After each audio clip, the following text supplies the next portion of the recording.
Welcome back to Sheet Metal is Fun. I'm going to close the door in case the cat tries to get out. So before you start your sheet metal project, first thing you got to do is figure out what do you want to make it out of? What kind of material?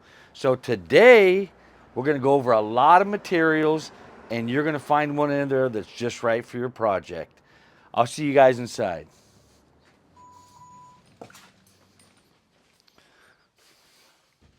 Welcome back to Sheet Metal is Fun. Today we're going to go over a lot of materials, different materials, thicknesses, types, and this is going to help you figure out why am I yelling so loud?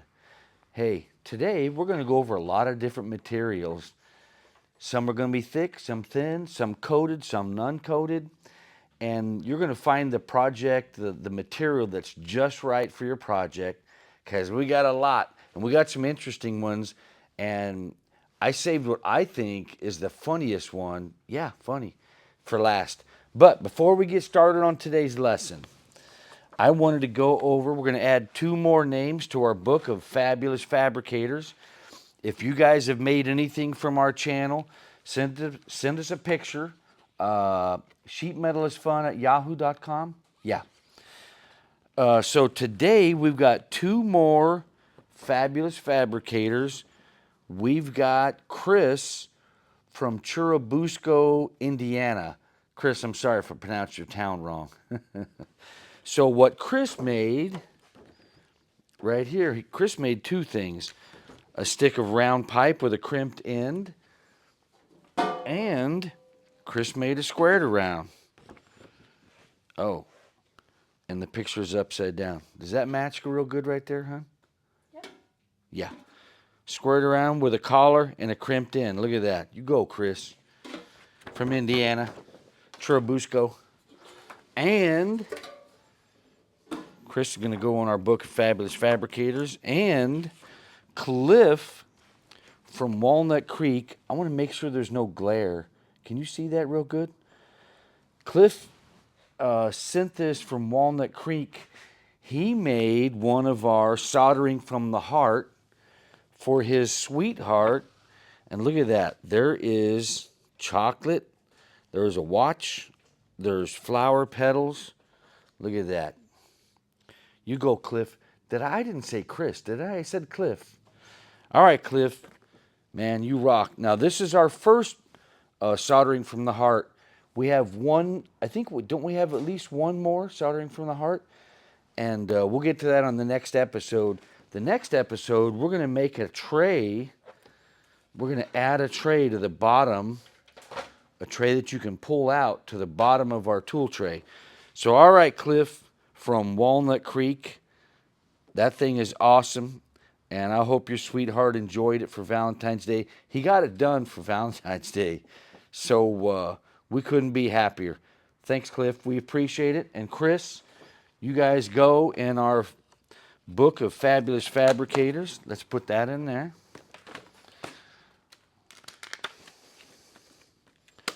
You guys are awesome. When we came up with this idea, I didn't realize how much it was going to tickle me to see the projects that you guys made and that you were inspired by our lessons. So, fabulous fabricators, if you make something from our lesson, send it to us. Sheetmetalisfun@yahoo.com. We'll put you in our book. All right. So today we're going to go over the different kinds of material that you can make your project out of. So far, every one of these projects that we've made, the heart-shaped box,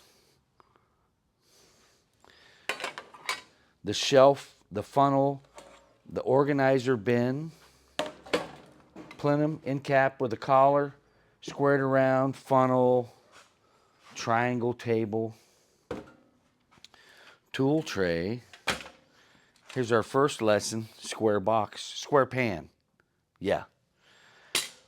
Everything that we've made so far on our lessons has been this material right here. And this material is 26 gauge galvanized steel.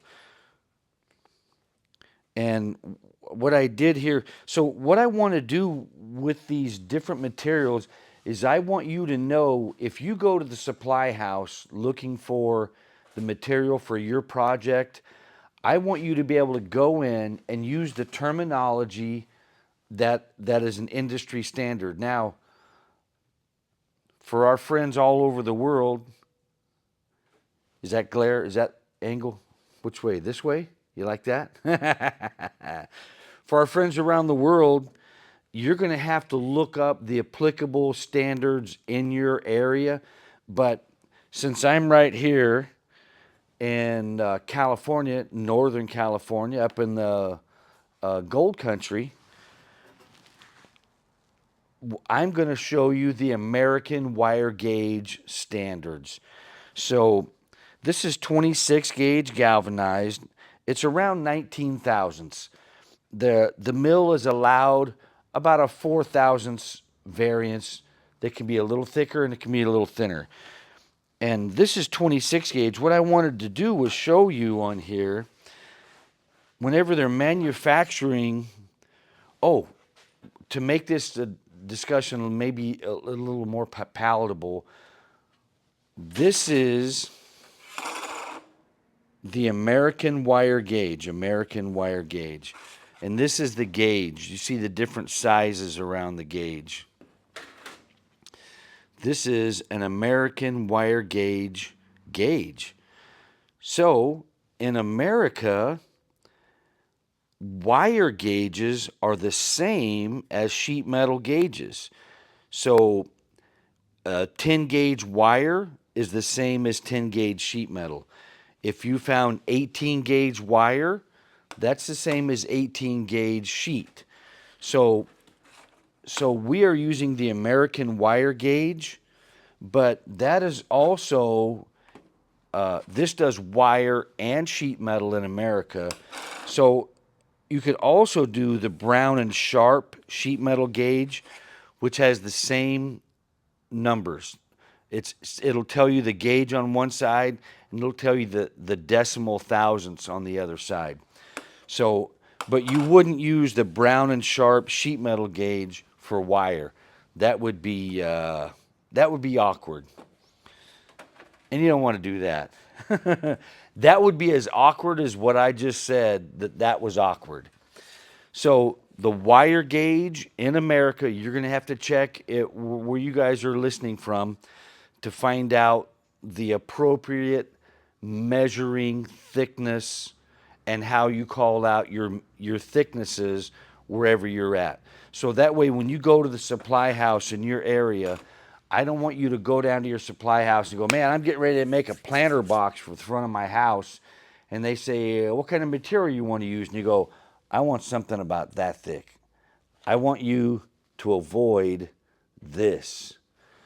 I want you to be able to go into your supply house, and you're going to get better service if you go in and you let them know, I've done my research. I want to use 24 gauge. 24 gauge is roughly 25 thousandths. Now that was just a fluke. So now that I've told you it was a fluke, I want to go back to, we talked about wire gauge and sheet metal gauge being the same.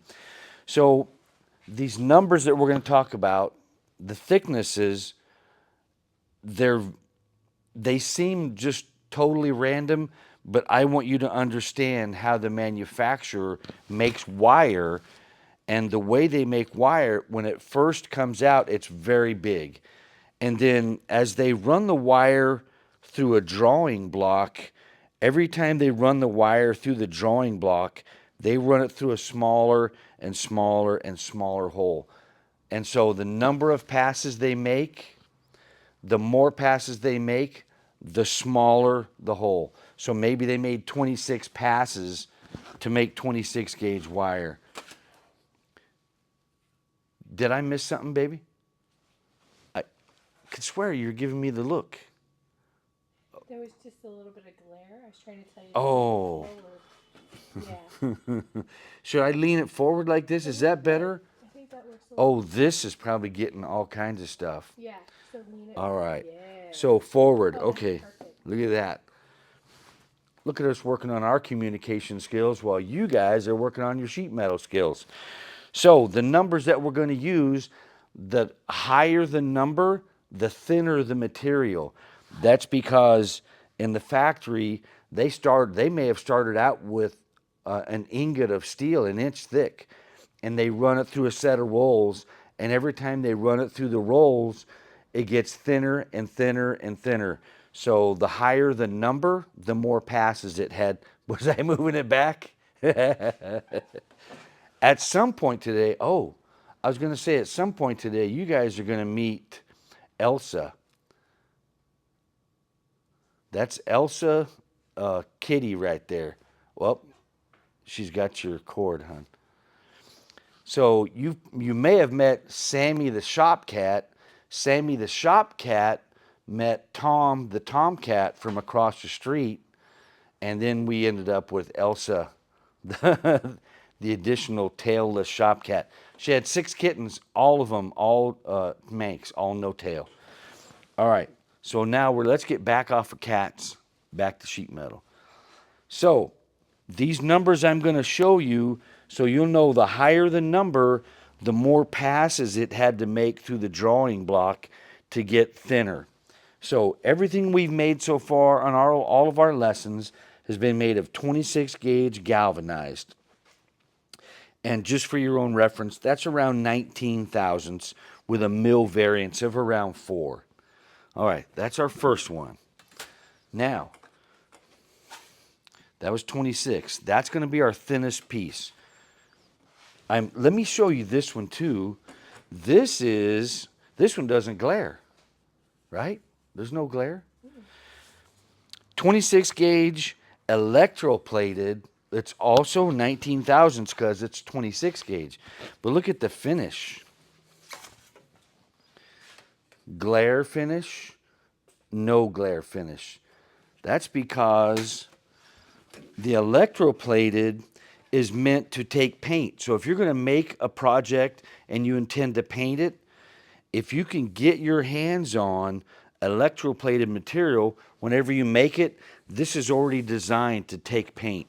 So now, in your area, this product can be sold under several names. The 3 that we buy it from here in America would be bonderized, jet coat, or paint lock. Notice all 3 of these, obviously some guy named Bonder. It could be Bond. And then jet coat, you'll notice coat is C-O-T-E. Paint lock, L-O-K. Those are done that way for a reason, because you cannot trademark in the United States. You can't trademark a word that is spelled correctly. So that's why you'll notice they'll spell something incorrectly, and that allows them to trademark their name. So these are 3 of the names that you may also find electroplated. This is the generic electroplated. This is the generic name. So if you're looking for one, say you're going to go on the internet, look for electroplated steel. And when you make this up, like if you're going to make a tool tray out of electroplated, get it all the way done, bam, it's ready for paint. Pow, paint. Still 26 gauge, so it's the same as the galvanized, around 19 thousandths. Let's go to the next piece up. I'll try to hold this at an angle. This one's not going to glare too bad either. So you can also buy metal that's pre-painted. And this particular metal has what they call a Kynar 500 or a Kynar 5000. It's somebody's name, somebody's trademark name. But this is 24 gauge and it's painted. 24 gauge is around 25 thousandths. And we've already gone over the American wire gauge and the Brown and Sharp sheet metal gauge. So this is pre-painted. So you could buy sheet metal already painted, make your project out of it. Bam, you don't got to paint it. So this is the back side of the painted panel. So when you buy the painted material, it's going to come with a thin film on it so that during fabrication, you're not going to scratch it with your tools, with your brake and your shear. So then when you get it all the way done, you can get this, this is called cypress green. But then this is just different than electroplated, because with this, if you made your project out of painted metal, it's already painted and it's done, and you can bend this metal. We make gutters, we make roofing panels, we make a lot of things out of pre-painted metal, and then it's done. And this paint probably goes, it's probably good, it's got UV inhibitors, and so it probably goes for about 25 years. And so this is 24 gauge. It's a little heavier than the 26 that we've been using. Painted, pre-painted. This is the backside, and the manufacturer won't even guarantee what the backside color would be. A lot of times it's a color from the previous run of colors. They may be running cypress green today, and they could be running sky blue tomorrow. So what you get on the backside is never guaranteed. But this one happens to be cypress green on the front and a random white on the back, pre-painted. But you can also get it painted white on the front, and it would have the coating on here, so while you're bending and fabricating and drilling, you don't scratch it. You get it all the way done, peel the paper off, pow! You got a beautiful project. This one, yeah, this will work. We did 26 gauge. This is 24, a little heavier. There's also 22, which I didn't have any in stock. But this is 20 gauge. Now, there's a lot of information on here. Let me know if that glare is a problem. This is 20 gauge, 304, number 4 stainless. There's a lot going on right there. But the number 4 just tells you, what I've done is I've peeled the plastic off. Whenever we buy this material, it comes with this PVC coating on it. So we can fabricate. And then when we're done fabricating, we just peel the PVC off, and it reveals shiny new number 4 stainless. And the number 4 shows that it has grain in it. Like most of your standard appliances, dishwasher, refrigerator. So this particular sheet, the 304 is the recipe. That's what the stainless is made of. So whenever they manipulate the chrome and the nickel and all the other different ingredients that go into making stainless, this is just calling out of the recipe. This is a 304 recipe. So this is 20 gauge, and it's around 37.5 thousandths. So it's a little thicker. What we're doing is we're trying to get a little thicker as we go. And also I made a note on here, 430 stainless, so back here to the makeup, the alloy of it, 430 stainless is magnetic. So some of your refrigerators are made of stainless, number 4 finish, but they're made of 430 stainless, and it has a little bit of ferrite in there, so that makes it magnetic, so you can stick things to it. Also, one last thing about 20 gauge is 20 gauge is the heaviest stuff you can cut with your hand snips. Once you get thicker than 20 gauge, notice the number is going down, so as the number gets smaller, the material gets thicker, because we didn't have to draw it through that space as many times through the flattening rolls. 20 gauge is about as thick as you can cut with your hand snips. So be careful when you're selecting your material for your project. If you think you're going to cut it out by hand, 20 gauge is, don't go any thicker than that. Otherwise, you get the claw. You don't want the claw. It's hard to untie your shoes at the end of the day when you got the claw. All right, so that was 20. Next one down 18 gauge. Notice numbers are getting smaller, but the material is getting thicker because there was less processing. 18 gauge, this is cold rolled. So this word rolled, a lot of times we'll abbreviate this. When we call the supply house, or I'll say, send me a sheet of 18 gauge cold roll.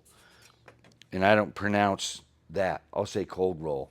But the proper call out for this material is it's cold rolled. It was originally hot rolled, and then they dipped it in oil. They may call it HRP&O, hot rolled, and then pickled and oiled and ran through an additional set of rolls. And that gives you a finer finish. If you were going to, back in the old days when you had a car like the 56, the one on the bottom, the top one's a 69, and that's going to be a future. We're going to convert that top Volkswagen into a Baja, into a buggy, and we're gonna cover that for you too if that's interesting to you. So back when they were making 56 Chevys, they were made out of 19 gauge, just a little bit thinner than 18, because remember that number was going up, that made it a little bit thinner. So cars were, back when these cars were being made, they were made out of cold rolled. So this is a real fine finish. It's not porous. It takes forming. It forms very well, and it gives you a good finish. You can actually weld this. We can weld 20. When you get better at welding, you might be able to weld. You'll be able to weld 20 gauge. 18 is really about the thinnest that you're going to want to try to weld on. So 18 gauge cold rolled. 18 gauge is around 50 thousandths thick. So I don't have, let's see if I have, this is 18 gauge. Notice as the number gets lower, the material gets thicker. So what we have here, 14 gauge hot rolled, and it's around 78 thousandths of an inch. See the cat in the Volkswagen up there? Hey.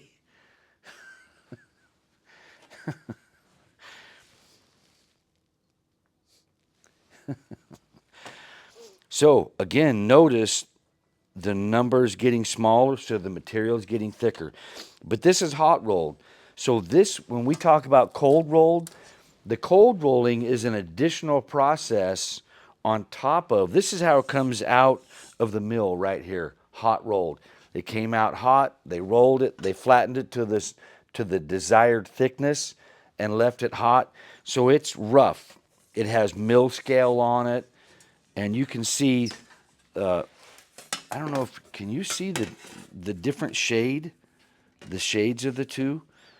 So hot rolled has more of a dark gray or black, and this has more of a little bit of, what would we call that? A little bit of gray and maybe almost silver, huh? So this is how it starts out. Hot, it's hot rolled, and then they dip that in oil. Sometimes they call it pickling, and then they run it through an additional set of rolls, and that gives it a different finish. It gives it a finer finish, a less porous finish, and so it's a little more. It takes paint better. Like if you're going to paint a car, you want to paint this. You don't want to paint this because you'd have to sand the mill scale off. Is the cat back there raising a ruckus? Where's she at? Still in the Volkswagen. I think she can figure out how to get down now. All right. So let's try not to film a catastrophe. Well, so if she does something out of the ordinary, just zoom back over here to me. All right. So we've gone through the different gauges. That's how you call out all these ferrous metals. So the stainless, also, it's non-ferrous unless it's 430, has some ferrite. So when you get to aluminum, I'm going to try to hold this forward so we don't get the glare. When you decide to make your project out of aluminum, don't go into the supply house and tell them you want 16 gauge aluminum. They're going to know you're a rookie, and who wants to be a rookie? Come on. When you buy aluminum, It is sold in thousandths of an inch. This piece, 60 thousandths. So it would be in between the 078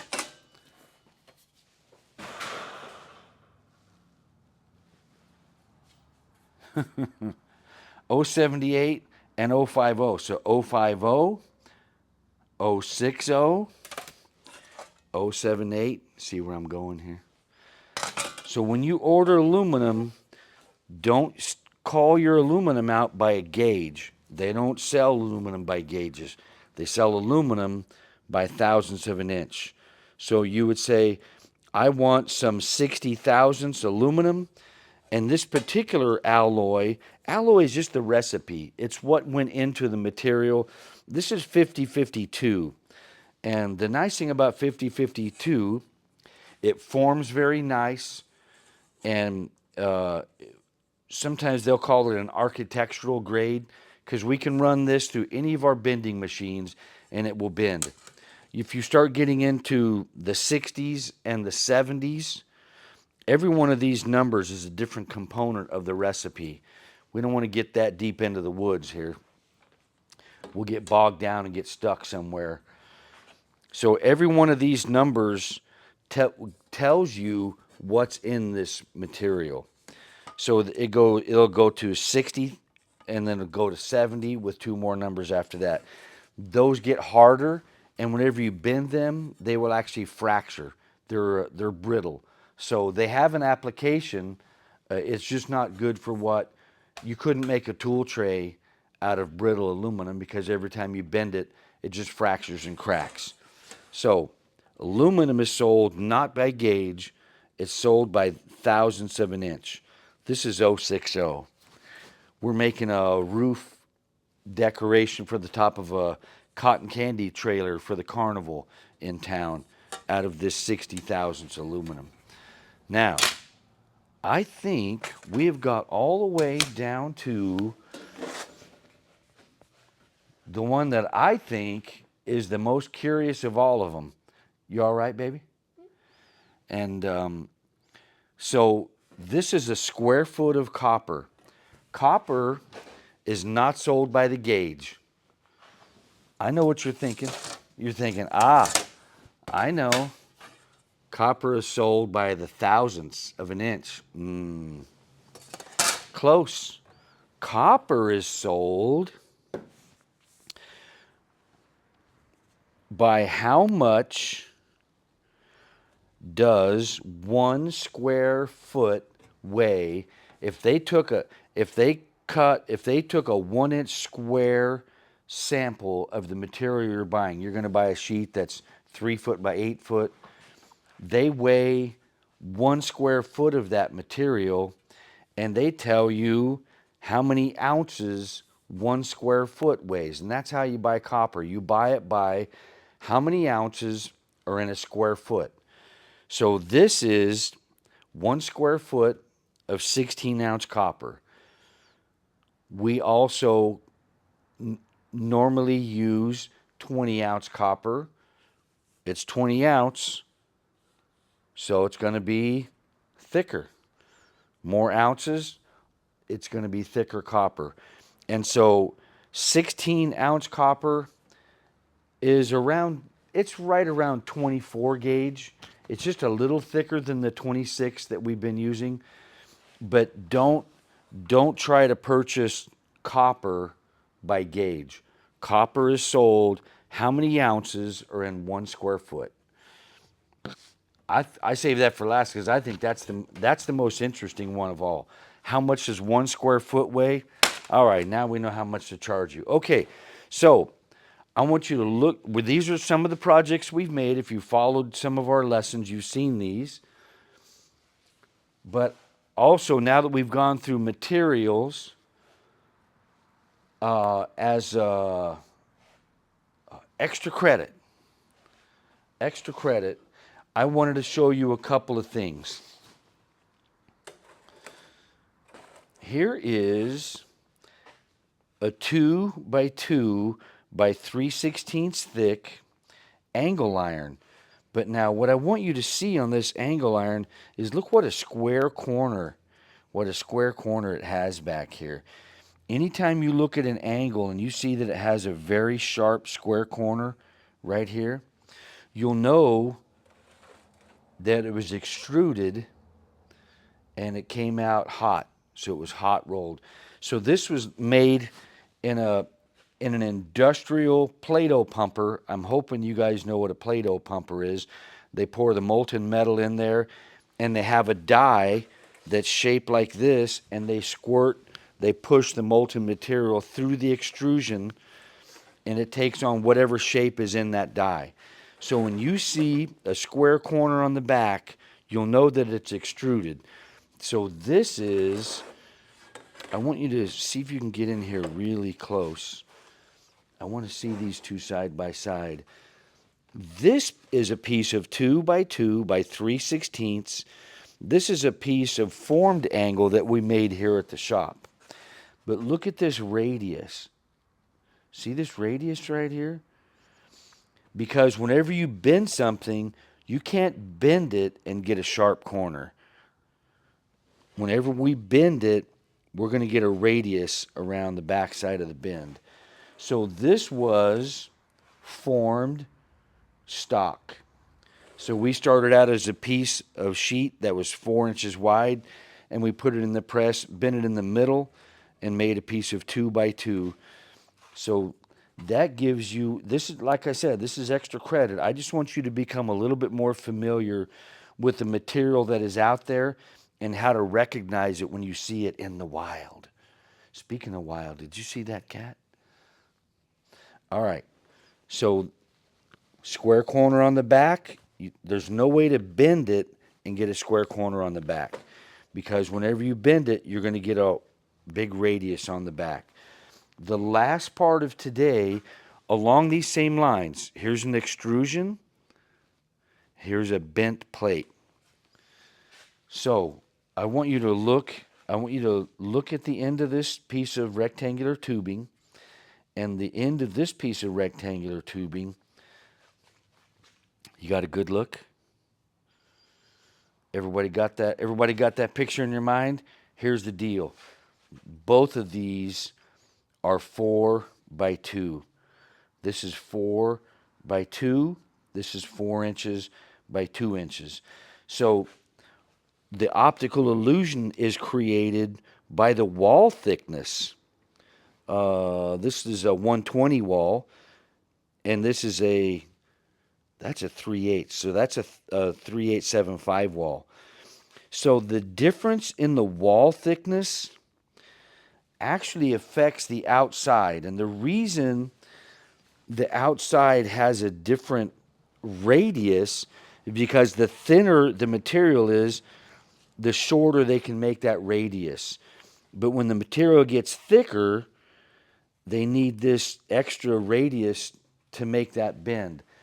And now what will happen is if we're making columns to hold up a building, the inspector will come around and we may have a steel plate welded on the end of this tube, and the inspector has a gauge, a go, no-go gauge, and the inspector can hold it up to this radius, and by knowing what this radius is, they can tell you what the wall thickness is. So even if they don't have access to the end, let's say the end of this has a plate and we've bolted it to the floor, and there's a plate at the top and we've bolted that to a beam, they don't have to look at the thickness.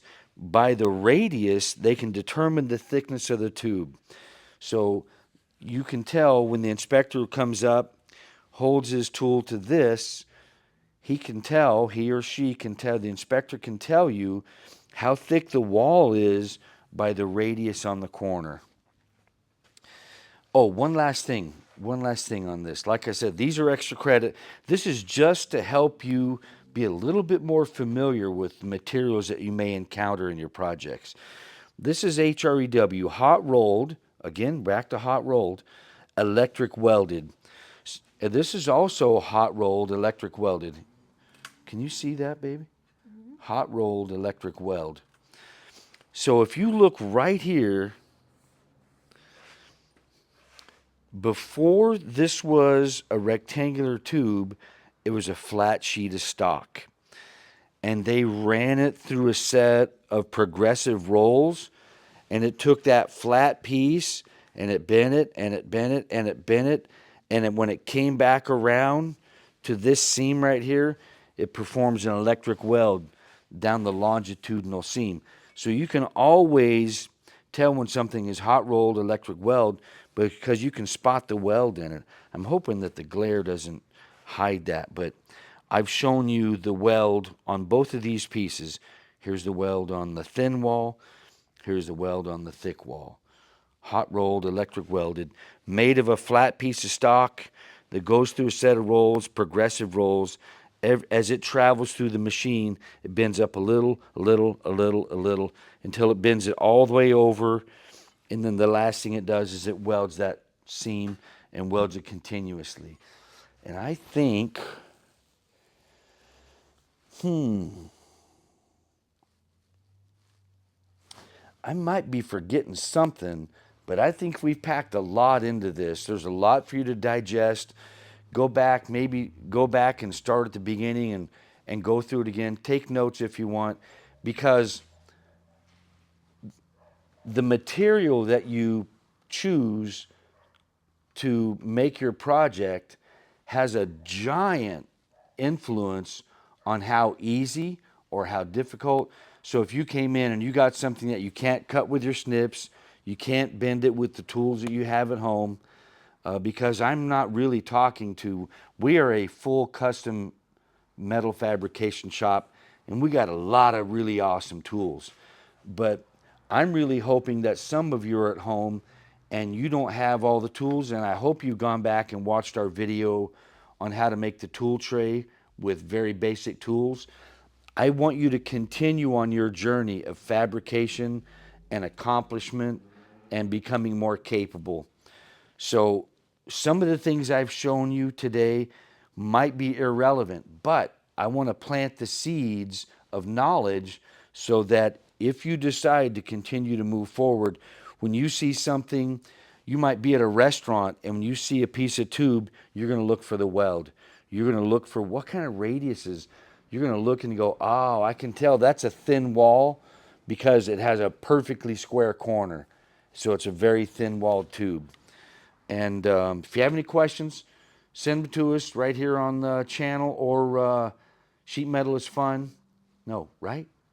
Sheetmetalisfun at yahoo.com. Let's see. We're going to film the conversion of the 1969 Volkswagen. I'm in the process of rebuilding the engine right now. Once we get the engine running and we can drive it around, then we'll go ahead and we'll do the Baja kit after that. I think that does it. I don't think... Hey, this is Elsa. I'm not sure if we told you. Elsa, come here, kitty. Did you want to come over here and be on camera? Did you? This is Elsa. And Elsa and Stacy and I would like to thank you guys for stopping by. Sheet metal is fun.